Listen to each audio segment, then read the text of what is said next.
It's the second media conference since the seizure of over 750 kilograms of cocaine became public.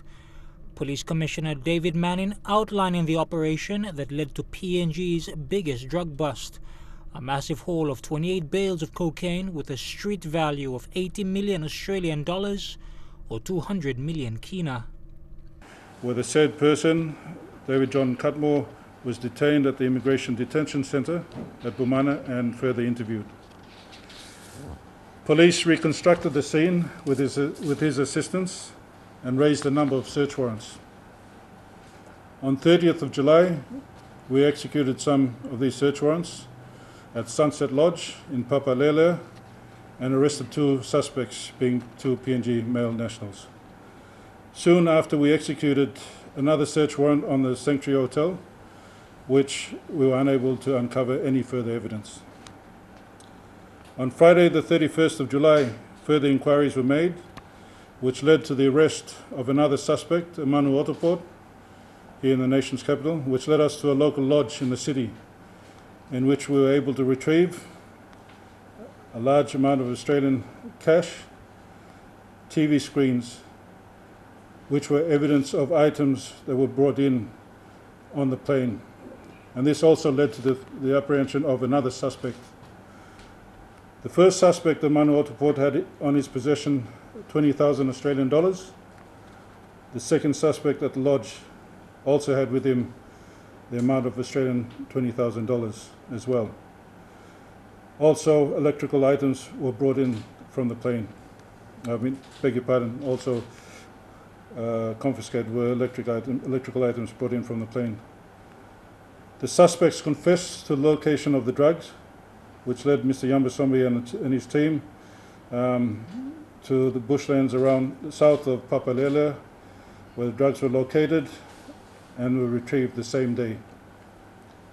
Further inquiries being made to identify others involved in the syndicate are ongoing. 52-year-old David Cutmore, an Australian citizen, is currently being detained at the Immigration Detention Centre. It is expected that he will face additional charges under the National Pandemic Act, and 2 other arrests have since been made in connection to the haul. Let me just answer just quite briefly that yes, we have evidence that suggests that there a greater syndicate at play in country, and we have established through our inquiries certain leads, and until we conclude those investigations or those inquiries, we'll have more information. The investigation, a 2-year joint operation with the Australian Federal Police, has ascertained that a major Australian crime organisation has been seeking to use Papua New Guinea as a transit point for drugs. Was charged under the Migration Act of 1978 for illegally entering Papua New Guinea and was fined 3,000 kina.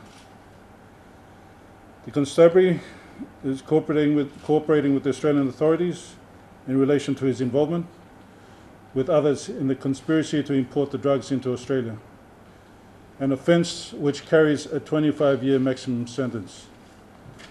Our investigators are now looking at laying additional charges on Mr. Cutmore under the National Pandemic Act. While there had been massive public outrage on the fines and penalty received so far by the pilot in question, the Commissioner is hoping that better legislation will occur into tougher penalties to serve as a deterrent against future drug movement. In the ensuing weeks to put together appropriate legislation for consideration by our legislators to ensure that we have the appropriate laws in place. With the investigation still ongoing, Manning says more arrests are expected to be made once more intelligence and evidence is collected.